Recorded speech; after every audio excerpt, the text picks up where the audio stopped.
Do you think your life is just a coincidence? No, it is part of a higher and deeply crafted plan. Your birth, your family, your achievements, all of it was chosen by you long before you came into this world. Yes, you heard that right. You chose every joy, every sorrow, every relationship you've had. But how and why? In an invisible realm, where time does not exist, the soul writes its own story. That is where decisions are made. Today, we will unveil the mystery that for centuries has been hidden in the Vedas, the Upanishads, the teachings of Buddha, the Sufis, the saints, and in esoteric wisdom. If you are ready, join us on this journey until the end. Because today, you will see yourself in a way you never have before. Why did your soul choose this life? How was your destiny shaped before birth? What is the true purpose of the soul? And how can this lost knowledge change the direction of your life? This is not just a story. It is the greatest mystery of your existence, and your soul has the right to know. The ancient truth about soul choices. This mystery is not new. It is thousands of years old. It is described in the Vedas, the Upanishads, Buddhist texts, the Garuda Purana, and in Tantra scriptures. And not just in India. Hermetic philosophy, the Sufis, and ancient Christian mysticism also mention this mystery. In the Tibetan Buddhist teachings, there is a concept called bardo, the space between death and rebirth, where the soul chooses its next life. All traditions say the same thing. We did not come into this life by accident. We chose to come here.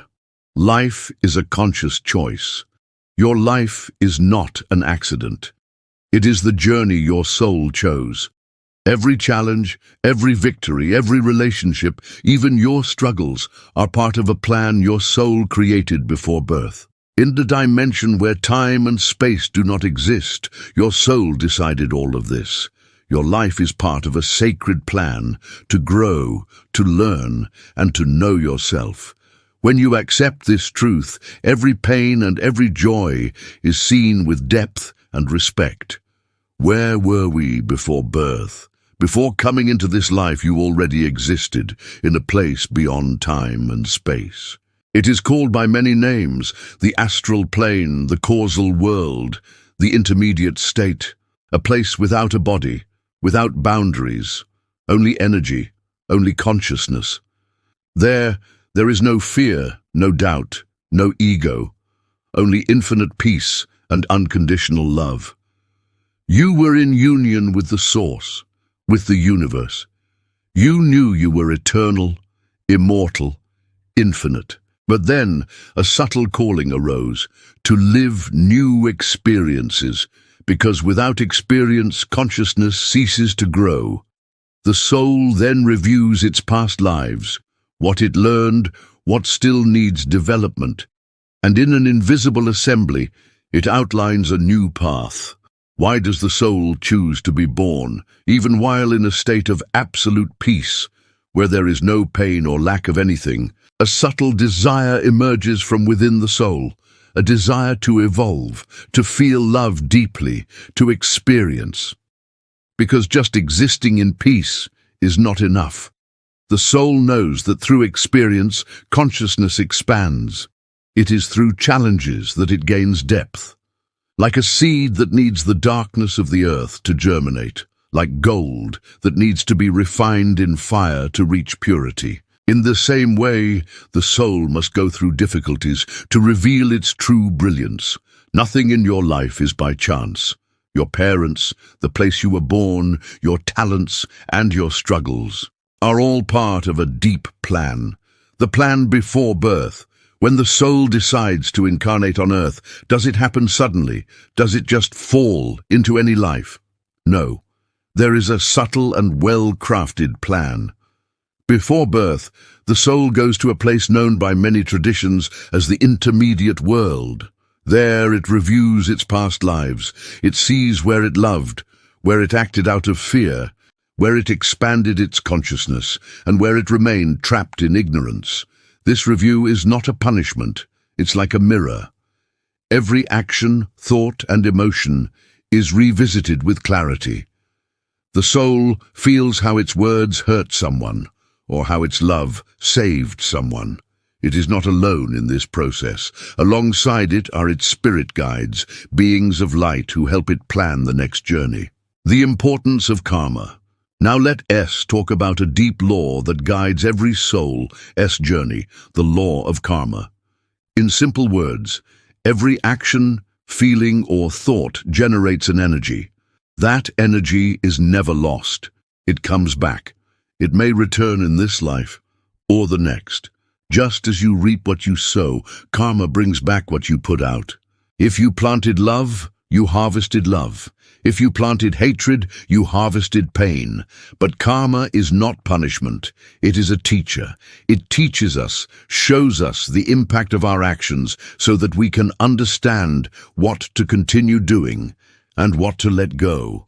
Your present reflects actions from the past, but what you think, feel, and do today shapes your future. Every small gesture of compassion or forgiveness lights the path ahead. Soul contracts and soul groups. Have you ever stopped to think that the people who cross your path are not there by chance? Yes, before birth, we make spiritual agreements with other souls. These contracts are made for our learning, evolution, and growth. Your parents, friends, lovers, even those who caused you pain, all have an important role in your spiritual plan. Some come to support you, others to challenge you. Some teach you through love, others through difficult lessons. We travel in soul groups. In each life we take on different roles: mother, sibling, friend, lover, even enemy. But always with the same purpose: to learn and evolve together. When you feel an inexplicable connection with someone, it may be that they are part of your soul group. These bonds are eternal, even if life separates us physically. On a spiritual level, we are never alone. Spiritual guides and the soul's choice. When the soul chooses a new life, it is not alone. Spiritual guides, beings of light and pure compassion, accompany and advise. They show options, remind the soul of past learnings, and help to plan the new journey. But the final decision is always the soul's own. These guides remain by our side even after birth, although invisible. They communicate through signs, dreams, intuitions, and magical coincidences. Whenever life feels too difficult, remember you are never alone. Your guides are whispering. Just listen with your heart. You came into the world with a loving spiritual team by your side. Free will. Even with a soul plan in place, you have free will. The script may be written, but the way you live it is your choice. At every decision, every crossroad, you have the power to choose. To run from challenges or face them. To live in anger or in forgiveness. Your attitude shapes the reality you experience. Sometimes we learn quickly and life flows with ease. Other times, we resist out of fear, pride, or pain, and the journey becomes more difficult. No future prediction is absolute because you are always creating new possibilities. The real game of the soul is this: to make a plan and bring it to life through conscious choices. Your future is not carved in stone. It is shaped by every thought, emotion, and action. Every time you choose love, forgiveness, courage, you rise. When life puts you at a crossroads, remember, the choice is yours. You are the creator of your story, and that is the most powerful truth of all: free will, the veil of forgetting. If the soul planned everything before birth, why don't we remember it? Because at birth, we pass through a veil of forgetting. This veil erases the memory of past lives, of the plans made, of our true divine essence. But this is not a punishment. It is a blessing. If we remembered everything, would we truly learn? If we knew all the pain and challenges in advance, would we live each experience with an open heart?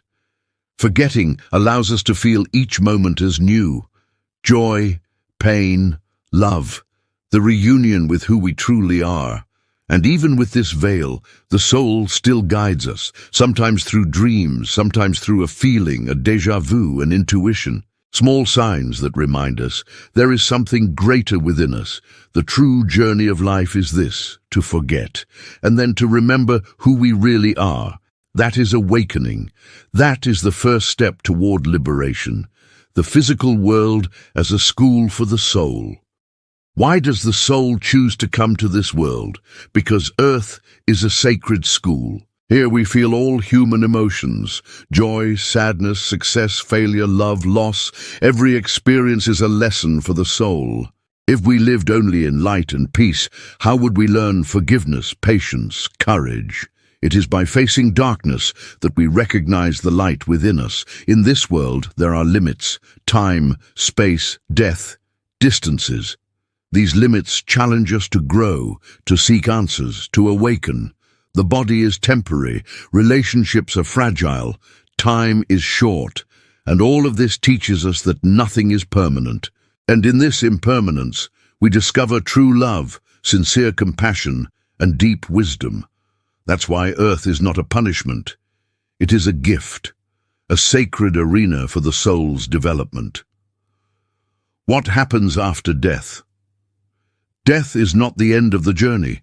It is the beginning of a new chapter. After leaving the body, the soul enters a state called the between lives, the space between two lives. There it rests, reflects, and deeply reviews the life that just passed. This process is called the life review, but it's not like watching a movie.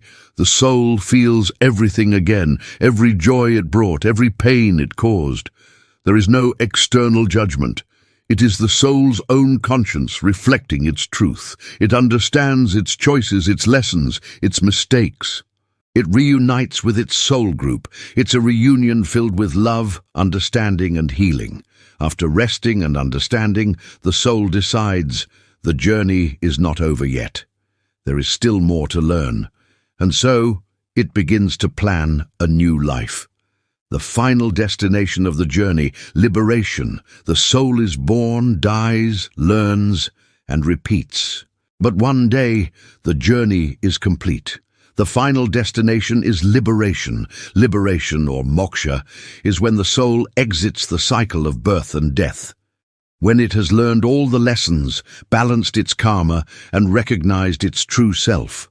In that state, there is no fear, no desire, no separation, no pain, only a peace so deep that words cannot describe it. Different traditions call it by different names: moksha, nirvana, enlightenment, self-realization, but all speak of the same truth: to live fully, accept everything, and transcend all bonds. The enlightened soul knows it is the universe itself. It is love. It is light, and it may choose to remain in higher realms or return out of compassion to help other souls awaken. These awakened beings are known as gurus, masters, bodhisattvas, saints.